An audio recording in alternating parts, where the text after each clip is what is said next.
বিবাহের উদ্দেশ্য ধর্মসম্মত জীবন যাপন করা, কামসম্মত জীবন নয়, ভোগসম্মত জীবন নয়। উল্টে দিয়েছি আমরা। আমি একা ভার বইতে পারছিলাম না, তাই বিশেষ রূপে বহন করাকে বিবাহ বলে।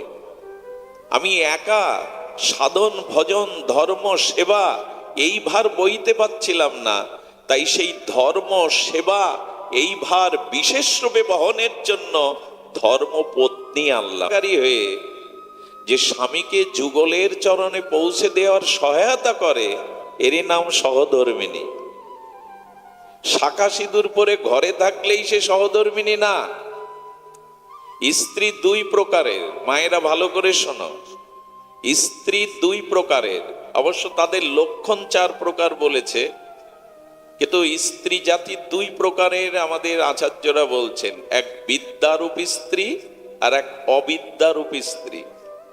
শারদা মা না থাকলে রামকৃষ্ণ পরমহংস হতে পারতেন না। বিষ্ণুপ্রিয়া দেবী না এলে মহাপ্রভুর গম্ভীর গাম্ভীরায় এত ত্যাগ দেখাতে পারত না। আর রাধারানী বামে না দাঁড়ালে কৃষ্ণ ভুবন মোহন হতে পারত, বিশ্বমোহন হতে পারত, মদন মোহন হতে পারত না। ভজন কখন আসে? সাধু সঙ্গ যখন আসে।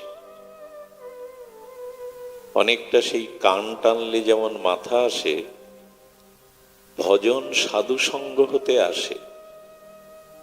আবার যখন ভজন শুরু হয় আমার জীবনে, আপনার জীবনে, তখন সেই ভজনের শিথিলতাও আসে। আবার সেই ভজনকে শিথিলতার স্খলিত হাত থেকে বাঁচাতেও সৎসঙ্গ দরকার। সৎসঙ্গ থেকে ভজন আসে, আবার ভজন থেকেই সৎসঙ্গ আসে। দুটো একে অপরের পরিপূরক। তো গৃহস্থ আশ্রমেই ভক্তির বা প্রেম ভক্তির বাধক নয়। আবার বলি, গৃহস্থ আশ্রম মানে সংসার আশ্রম ভক্তির বাধক নয়, বরঞ্চ ভক্তির সাধক। আমরা যারা গৃহে আছি, স্ত্রী পুত্র কুটুম্ব, রোগ শোক দুঃখ জ্বালা ব্যাধিতে সংসার ছেড়ে আপনাকে ভক্তির জন্য কোথাও যেতে হবে না। সংসার ভক্তির বাধক নয়, ভক্তির সাধক। দেখুন, শাস্ত্রে জ্যোতি, সন্ন্যাসী, ত্যাগী, ব্রহ্মচর্যের অনেক মহিমা আছে।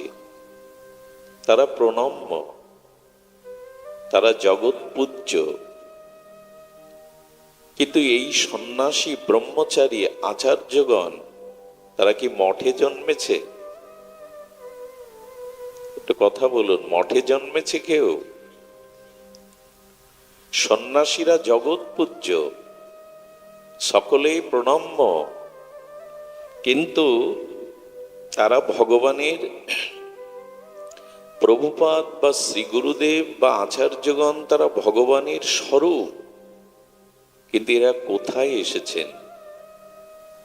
সন্ন্যাসী, ব্রহ্মচর্য, বানপ্রস্থ মঠে কোনো মহাপুরুষের জন্ম হয়নি, হয়েছে গৃহ আশ্রমে। একটা জিনিস ভেবে দেখেছেন, এরা কেউ মঠে আসেনি, সন্ন্যাস আশ্রমে আসবার কথা নয় তো, এসেছে সংসারে। এই জন্য শাস্ত্রে বলছেন যে ব্রহ্মচর্য, বানপ্রস্থ, সন্ন্যাস আশ্রম শ্রেষ্ঠ নয়, শ্রেষ্ঠ গৃহস্থ আশ্রম, গারস্থ আশ্রম। এটি অন্য 3টি আশ্রমের জননী। এই যে সন্ন্যাস আশ্রম, বানপ্রস্থ আশ্রম, ব্রহ্মচর্য আশ্রম, এই আশ্রমের জননী হলো গৃহস্থ আশ্রম বা গারস্থ আশ্রম বা সংসার আশ্রম। কিছু মনে নেবেন না, এই গৃহী বা গৃহস্থ সংসারীদের তাদের শুদ্ধ সাত্ত্বিক দানেই কিন্তু আশ্রমগুলো চলে। এরাই বাঁচিয়ে রাখে এই আশ্রমগুলি। মঠ মিশনগুলি কারা চালায়? এই দাতা, সাত্ত্বিক, উদার, যারা দান পরায়ণ, তাদের জন্যই তো চলে। এই জন্য আমরা যদি আধ্যাত্মিক দৃষ্টিকোণ থেকে বিচার করি, তাহলে গৃহস্থ আশ্রম অন্য আশ্রমের শ্রেষ্ঠ। আজ পর্যন্ত তাদের আবির্ভাব এই গৃহেই হয়েছে। বরঞ্চ গৃহে থেকে যারা ভগবত ভজন করেন, অনাচারকে ত্যাগ করে সদাচারী হয়ে শুদ্ধ সাত্ত্বিক ভজন করেন, বেদ বাক্য জীবনে চরিত্রায়ন করেন। বেদের 4টি বাক্য সংসারীদের মানতে হয়। প্রথম বাক্য হলো মাতৃদেবো ভব। গর্ভধারিণী মাকে দেবী জ্ঞানে সেবা করো। পিতৃদেবো ভব, পিতাকে সেবা করো, তার আদেশ পালন করো। মৃত্যুর পরে তার আত্মকল্যাণের জন্য নিজে শুদ্ধ চরিত্রবান ভক্ত হয়ে তাদের পূর্বপুরুষের উদ্ধারের ভার গ্রহণ করো। তো পিতৃদেবো ভব। তৃতীয় মন্ত্র এসেছে বেদ ভগবানে, আচার্য দেব ভব। শ্রী গুরুকে, আচার্যদেরকে সেবা করো। গৃহে কোনো সাধু সন্ত আচার্য যদি আসে, তাদের নারায়ণ জ্ঞানে সেবা করো। চতুর্থ মন্ত্র হলো অতিথি দেব ভব। সংসারী গৃহে আশ্রমে যদি অতিথি আসে, তাদের প্রাণ ঢালা সেবা করো। এই 4টি মন্ত্র বেদে এসেছে গৃহীদের জন্য। যদি এই বেদবাক্য পালন পরায়ণ হয়ে পিতামাতাকে দেবদেবী জ্ঞানে, সাক্ষাৎ দেবতা জ্ঞানে অকৃত্রিম সেবা করতে পারেন, যদি আচার্য, শ্রী গুরু, সাধু সন্ন্যাসী আচার্যগণের সেবা অনুরাগ দিয়ে তাদের আদেশ উপদেশ পালন করতে পারেন, অতিথিকে যদি মান্যতা দেন, অতিথি পরায়ণ হন, অতিথি সেবা করেন, তবে সংসারে থেকেই আপনি সন্ন্যাসী, সংসারে থেকেও আপনি ভাগবত ভক্তির অধিকারী।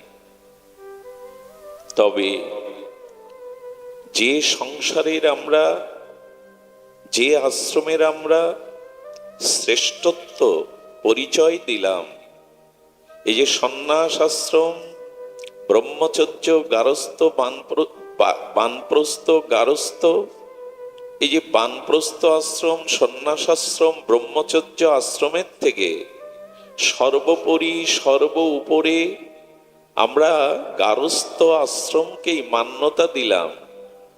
সেই গারস্থ আশ্রমের আচরণ কেমন হবে, পরিবেশ কেমন হবে, তাদের মন মানসিকতা চরিত্র ব্যবহার কেমন হবে?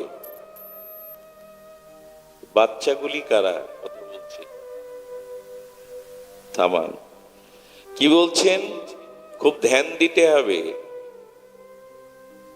সমস্ত আশ্রমের জননী শ্রেষ্ঠ যে গারস্থ আশ্রম, তার পরিচয়, তার ব্যবহার, তার আঙ্গিকটা কেমন হতে হবে? মহাপ্রভু একটি সত্য দিয়ে দিয়েছেন, ছাড়ি অনাচার করো কৃষ্ণের সংসার। এ কথা বলেই কিন্তু আমাদের মাথায় সমর্থন দিলে হবে না, ঘাড় বেঁকিয়ে, যে তাহলে আমরা সমস্ত আশ্রমের শ্রেষ্ঠ আশ্রমে আছি।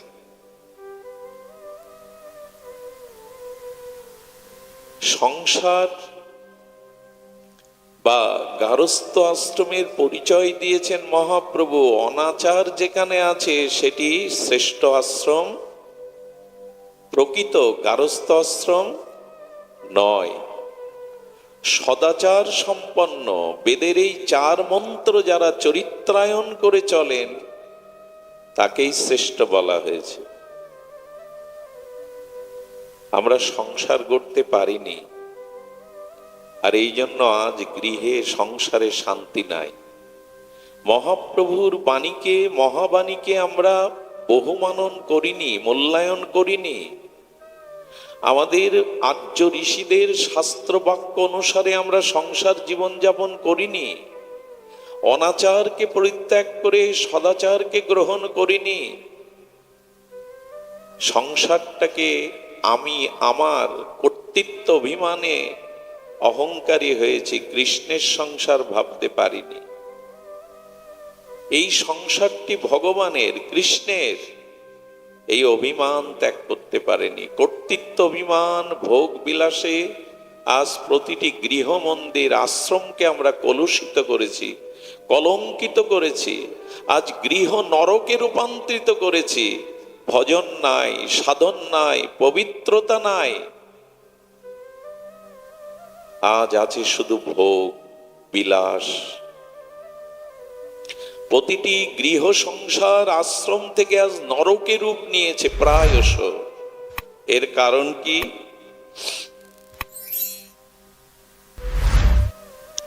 এর কারণ বিবাহোত্তর জীবনে স্বামী স্ত্রী তো সংসারের রূপকার। আজকের যে যুবক যুবতী আগামী দিনের তারাই হবে স্বামী বা সহধর্মিণী। এরাই সংসারের রূপ দেবে। এদের তপসাধনা, এদের ত্যাগ, ইন্দ্রিয় সংযমের দ্বারা সুসন্তান জগতে আসবে। তাদের ইন্দ্রিয় সংযম, ত্যাগ, তিতিক্ষা, বৈরাগ্য দ্বারা এই সংসারকেই তারা স্বর্গ নয় বৈকুণ্ঠ সম করে তুলবে। কিন্তু দুঃখের বিষয়, আজ স্বামী স্ত্রী রূপে যারা সংসারে প্রবেশ করে তাদের সংযম আছে? বিবাহ কি শুধু ভোগের জন্য? বিবাহের উদ্দেশ্য কি? নারী ভোগের বস্তু যারা মনে করেছে এরা অসুর, এরা রাক্ষস, এরা নরক বানিয়ে ফেলবে, এরা লঙ্কা বানিয়ে ফেলবে সংসারকে। যতই সোনার লঙ্কা সোনা দিয়ে বাঁধানো হোক, শান্তি থাকবে না। লঙ্কা কি ছিল? সোনা দিয়ে মোড়ানো না? সোনার লঙ্কা ছাই হয়ে গেল, পুড়ে গেল কেন? কারণ রাবণ ভোগের থেকে বেরোতে পারেনি, অহংকার থেকে বেরোতে। এখন সংসার সোনা দিয়ে মুড়িয়ে কি করবেন? রমণী ভোগের বস্তু নয়, বিবাহ ইন্দ্রিয় ভোগের জন্য নয়। কিন্তু আজ কাকে বোঝাবেন এই কথা? বিবাহ সংস্কারটাই নষ্ট হয়ে গেছে। এই জন্য প্রথমে আমাদের লক্ষ্য দিতে হবে বিবাহের উদ্দেশ্য কি। সংসারে থেকেই কি করে ভক্তির বাধক না হয়ে ভক্তির সাধক হওয়া যায়। গৃহে থেকে, সংসারে থেকে কি করে গোবিন্দ পাদ পদ্ম ভজন করা যায়, এই উদ্দেশ্যই আজ আমাদের নাই। আমরা ইন্দ্রিয় তর্পণের জন্য, দেহ ভোগের জন্য এই সংসারে মেতেছি। সংযম কোথায়? ত্যাগ কোথায়? আদর্শ কোথায়? আজ এগুলি আমাদের নূতন করে ভাবতে হবে। সোনা দিয়ে মোড়ালেও লঙ্কা পুড়ে ছাই হয়ে যাবে, ধ্বংস হয়ে যাবে, যদি নারীকে ভোগ্য বস্তু ভেবে বসি। বিবাহের উদ্দেশ্য হলো ধর্মসম্মত জীবনযাপন করা, কারণ গৃহটা আশ্রম। বিবাহের উদ্দেশ্য ধর্মসম্মত জীবনযাপন করা, কামসম্মত জীবন নয়, ভোগসম্মত জীবন নয়। উল্টে দিয়েছি আমরা। দেখুন, ধর্মসম্মত সংসার ভক্তির কারণ, আর ভোগসম্মত সংসার, কামনাসম্মত সংসার বন্ধনের কারণ। কেমন? যে তালাটা আপনি চাবি দিয়ে লাগালেন, ওই তালাটা খোলবার জন্য কি আলাদা চাবি লাগবে? কথা বলুন, আলাদা চাবি লাগে? যে চাবিতেই তালা বদ্ধ করলেন, ওই চাবিতেই তালাটা খুলবে। কিন্তু পার্থক্য, লাগাতে গেলে এই পাশে দেন আর খুলতে গেলে এই পাশে দেন। যদি কামনার জন্য, ভোগের জন্য সংসার করেন তাহলে বন্ধনে আবদ্ধ হয়ে পতন হলো। আর যদি ধর্মসম্মত সংসার করেন তাহলে মুক্তি এসে গেল, প্রেম ভক্তি এসে গেল। একই তালা, এপাশ আর ওপাশ। সব থেকে বড় কথা কি জানেন?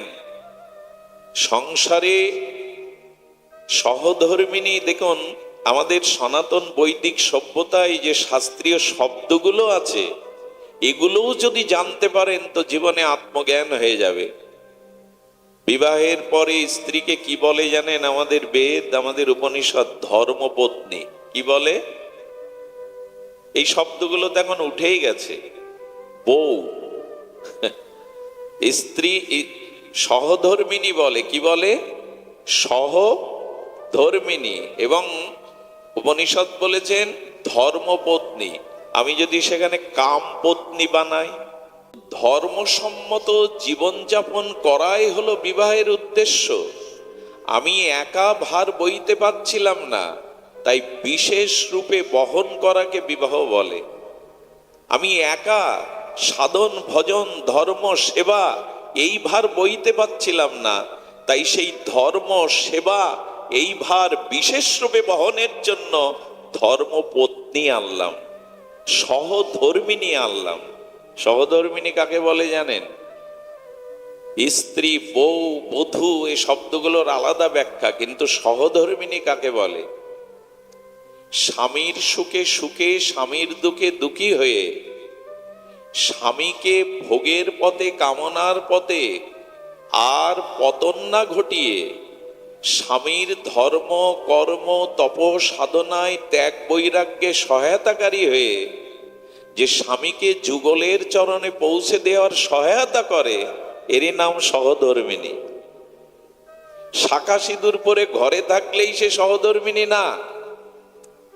স্ত্রী দুই প্রকারের, মায়েরা ভালো করে শোনো। স্ত্রী দুই প্রকারের, অবশ্য তাদের লক্ষণ 4 প্রকার বলেছে, কিন্তু স্ত্রী জাতি দুই প্রকারের আমাদের আচার্যরা বলছেন। এক বিদ্যারূপী স্ত্রী আর এক অবিদ্যারূপী স্ত্রী। যারা সংসারে ভার নিতে আসে, ভার হতে আসে না, যে সংসারে যায় সেই সংসারের ভার যারা বহন করতে আসে, এরা বিদ্যারূপী স্ত্রী, ভার হতে আসে না। তো বিদ্যারূপী স্ত্রী কি করে? নিজের চেতনা, নিজের জ্ঞান, নিজের ত্যাগ, সেবা দিয়ে যারা স্বামীকে ভোগের পথ থেকে, কামের পথ থেকে, প্রবৃত্তি ইন্দ্রিয় তর্পণের পথ থেকে যারা মোড় ঘুরিয়ে দিয়ে যুগলের চরণ সেবায় হাত ধরে পৌঁছে দেয়, এরাই সহধর্মিনী, এরাই বিদ্যারূপী স্ত্রী। আর যারা রূপ, যৌবন, ভোগ বিলাসে মায়া মোহগ্রস্ত করে স্বামীকে কামের পথে, ভোগের পথে টেনে নিচে নামায়, এরা অবিদ্যারূপী স্ত্রী। সারদা মা না থাকলে রামকৃষ্ণ পরমহংস হতে পারতেন না। বিষ্ণুপ্রিয়া দেবী না এলে মহাপ্রভুর গম্ভীর গাম্ভীরায় এত ত্যাগ দেখাতে পারত না। আর রাধারানী বামে না দাঁড়ালে কৃষ্ণ ভুবন মোহন হতে পারত, বিশ্বমোহন হতে পারত, মদন মোহন হতে পারত না। রাধারানী হলেন কৃষ্ণ ভুবন মোহন, ভুবনকে মোহন করছেন। এই সচ্চিদানন্দ আনন্দ ব্রহ্ম রস ব্রহ্ম স্বয়ং ভগবান বিশ্বকে মোহন করছেন। কিন্তু মদন মোহন হতে পারবে না তুমি যদি রাধারানী বামে তা থাকে। এই সুখ সারির দ্বন্দ্বগুলো এখন গান আপনারা ভোরবেলা গাওয়ার মানুষ কই? আগে ঠাকুমারা গাইতো লেখাপড়া না জানলেও। সুখ বলে আমার কৃষ্ণ মদন মোহন, সারি বলে আমার রায় বামে যতক্ষণ। কৃষ্ণ তুমি স্বয়ং ভগবান সচ্চিদানন্দ রসব্রহ্ম, তুমি বিশ্বমোহন ভুবন মোহন হতে পারো, মদন মোহন হতে পারবে না রাধারানী বামে না থাকলে। শ্রীকৃষ্ণ কেন বলে জানেন? কৃষ্ণ বলতে দোষ কি? এই শ্রীটাই হলো মাধুর্যময়ী রাধা ঠাকুরানী। আগে কৃষ্ণ রাধা বলি না তো আমরা, কি বলি? রাধা কৃষ্ণ। কারণ রাধা পূর্ণ শক্তি আর গোবিন্দ হলো শক্তিমান। রূপ না থাকলে তাকে রূপবান বলা যাবে? গুণ না থাকলে তাকে গুণবান বলা যাবে? ধন না থাকলে তাকে ধনবান বলা যাবে? তেমনি শক্তি না থাকলে তোমার বামে তুমি শক্তিমান হতে পারতে না ভগবান। রাধা রানী পূর্ণ শক্তি আর কৃষ্ণ পূর্ণ শক্তিমান।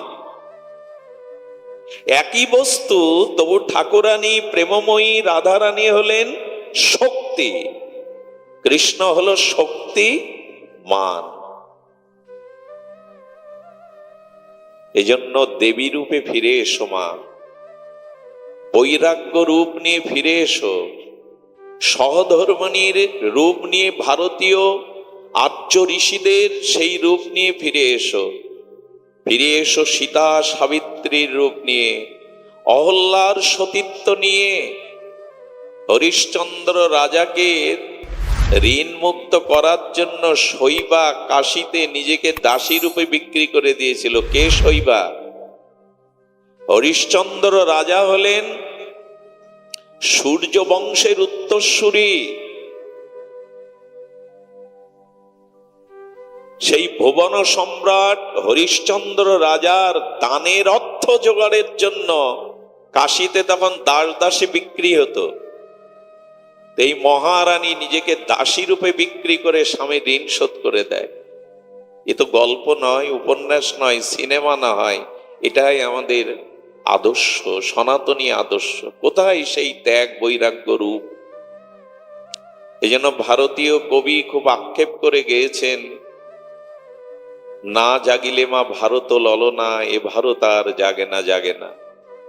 সেই মঙ্গল শঙ্খ আর সতীত্বের তেজ নিয়ে দাঁড়াও আর একবার। তোমাদের গর্ব দিয়ে আর একবার স্বামী বিবেকানন্দকে আনো, তোমাদের গর্ব দিয়ে আর একবার স্বামী প্রণবানন্দকে আনো।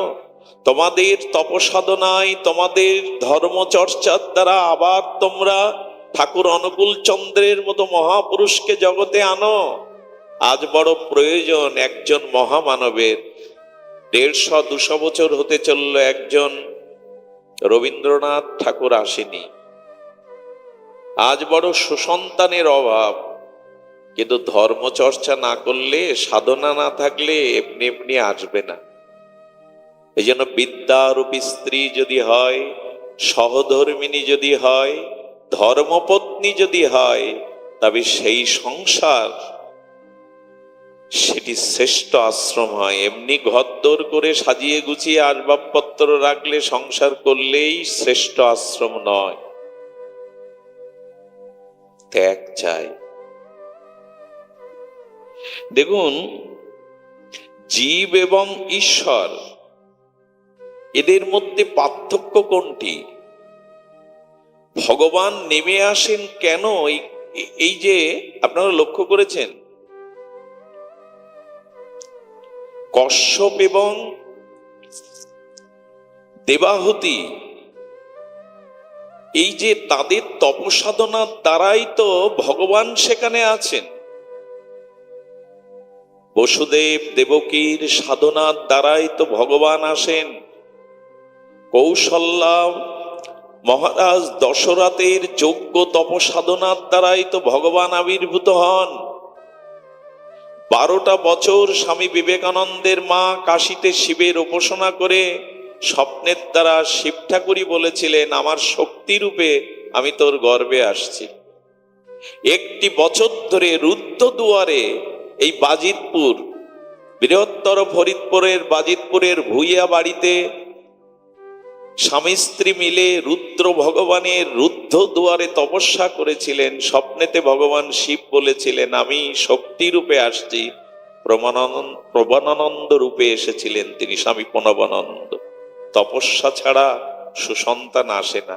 কিন্তু আজ আমাদের মধ্যে সেই সাধনা নেই। কামের জন্য সংসার নয়, ধর্মের জন্যই সংসার। কিন্তু আজ এই চেতনা এই উপলব্ধি আমরা হারিয়ে বসেছি। সংসারটা সংযমের জন্যই, সংসারটা ধর্ম আচরণের জন্যই। এই জন্য মহাপ্রভুর বাণী বারবার ফিরে আসে, ছাড়ি অনাচার করো কৃষ্ণের সংসার। এই জীবের মধ্যে আর ঈশ্বরের মধ্যে পার্থক্য হলো, যখনই আমরা কামকে সংযত করতে পারি, ইন্দ্রিয় ভোগকে সংযত করতে পারি, তখনই আমাদের মাঝে আসে প্রেম, আমাদের মাঝে আসে শুদ্ধতা। এই জন্য সংসারী জীবের বলা হয়েছে সুসন্তানের উদ্দেশ্যই কেবল স্ত্রীতে উপগত হয়ে এই জগতে একটা সুসন্তান দিয়ে দাও। আচ্ছা, মায়েদের কাছে যদি আমি সবিনয় করজোরে বিনতি করি, নারী জীবনের শ্রেষ্ঠ অলংকার কি? 100 ভরি গয়না হাতের কানের। একটি নারী জীবনের সর্বশ্রেষ্ঠ অলংকার যদি সেই গর্ভে কোনো সুসন্তানের জন্ম হয়। একটি নারী জীবনের সব থেকে বড় অলংকার হলো সুসন্তান। দেখবেন গীতাতে ভগবান কুন্তিপুত্র অর্জুনকে সম্বোধন করছেন কোন্তেয়। কি বলে ডাকছেন? কোন্তেয়। তোমার মা তপস্বিনী কুন্তি তপস্যার দ্বারা তোমাদের জগতে এনেছিলেন অর্জুন। আপনারা জানেন পাণ্ডুর অভিশাপ ছিল যে কোনো স্ত্রীতে উপগত হলে তার মৃত্যু হবে। এদিকে বিবাহ করেছেন, বংশ পরম্পরা দরকার। আর এই কুন্তি মাত্র 9 বছর বয়সে 4 মাস সেবা করেছিলেন দুর্বাসার মতো ক্রোধী ঋষির। নারীর সব থেকে বড় গুণ সেবা, ভোগ না। নারী জন্মটাই সেবার জন্য। পুরুষরা হিংসা করে এখানে পৌঁছাতে পারবে না। দেখবেন একটা পরিবারে 20 জন পুরুষ আছে, কোনো মা বোন নাই। দেখবেন নরক বানিয়ে রেখেছে। ঘরে ঢুকবেন, গোছাবে কে, সাজাবে কে? ওরাই পারে ওটা। এই জন্য নার্সিং এর কাজে এখনো মায়েদের মেয়েদের রাখা হয়। সেবা ধর্মটা ওদের ঈশ্বর প্রদত্ত, ওটা আপনি আমি পারবো না। আমি বহুবার বলেছি, পিতা এবং মাতা মিলেই তো সন্তানের জন্ম দেয়, কিন্তু পিতার বুকের স্নেহ গলিত হয়ে দুধ হয়। মায়ের বুকের রক্তটা এত স্নেহ গলিত হয় যে ওটা দুধে রূপান্তরিত হয়। এটা কোনো পুরুষের দ্বারা সম্ভব? এই জন্য সেবা, পালন, পোষণ, সংরক্ষণ এগুলো মায়েদেরই ধর্ম। নারী জাতি এটা নিয়ে এসছে ঈশ্বরের কৃপায়। এই জন্য মায়েদের উপরে বিশেষ দায়িত্ব আছে সেবার। সুধীজন,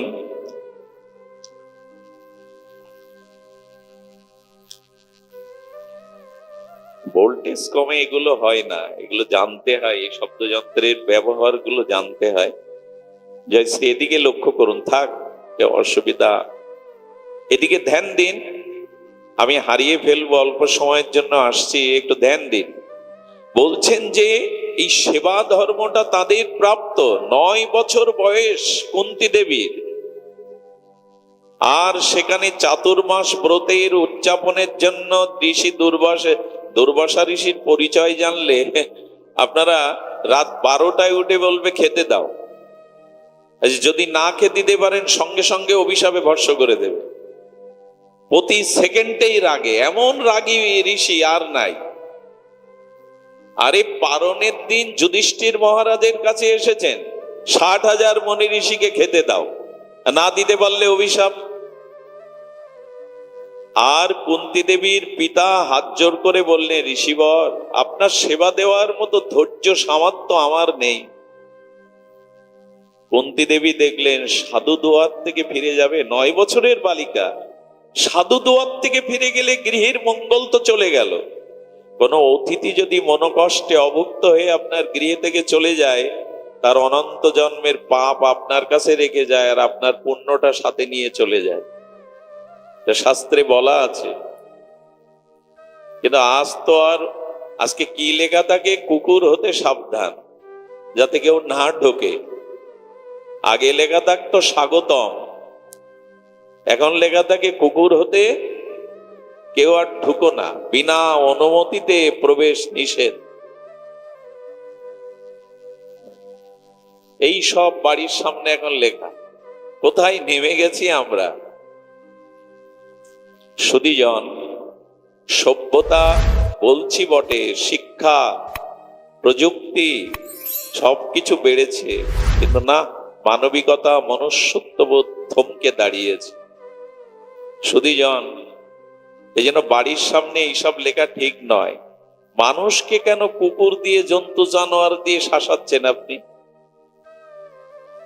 সুধীজন, তো মায়েরা কুন্তী দেবী বলছেন, পিতা সাধু দোয়ার থেকে ফিরে গেলে সব মঙ্গল চলে যায়, আমি ভার নেব। মা তুই পারবি? উনি দুর্বাসা, রাত 2টার সময় উঠে খিদে লাগলে খেতে চাইবেন, বললেন বাবা আমি পারবো। 4টি মাস তিনি একটি সেকেন্ডের জন্য ঘুমাননি।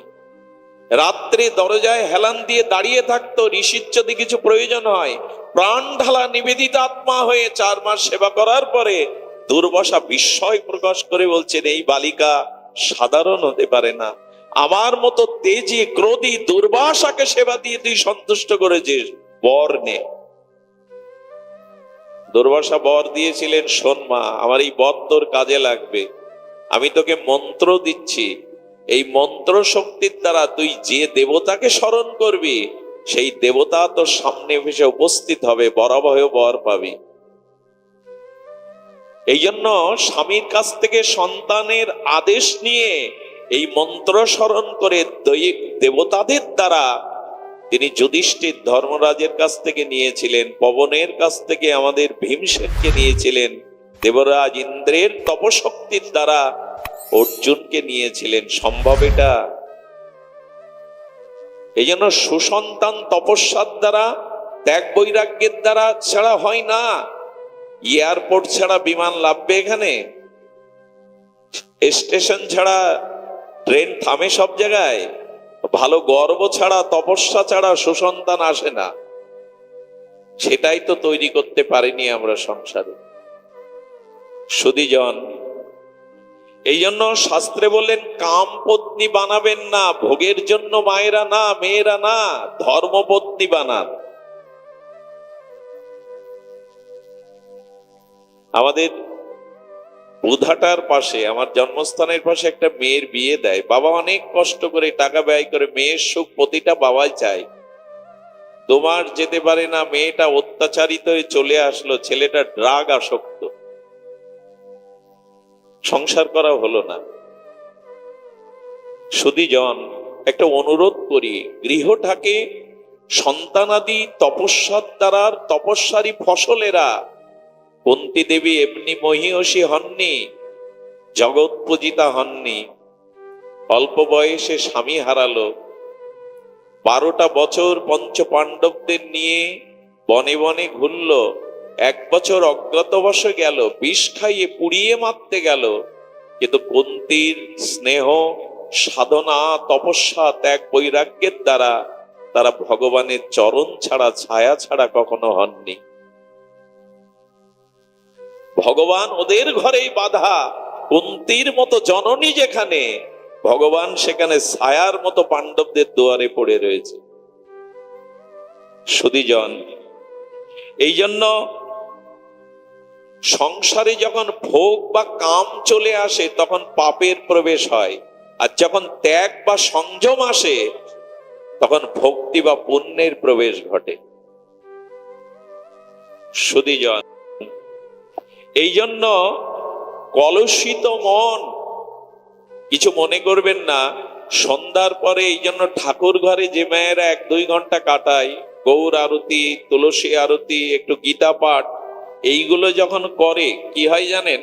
সন্ধ্যার পরে যারা একান্তে থাকে, কোনো কাজ নাই, হয়তো টিভি দেখছে, মোবাইল দেখছে, এর মধ্যে তখন মানে সন্ধ্যা নামলে, রাত নামলে মানুষের ভেতরের ভোগী স্পৃহাটা বাড়ে।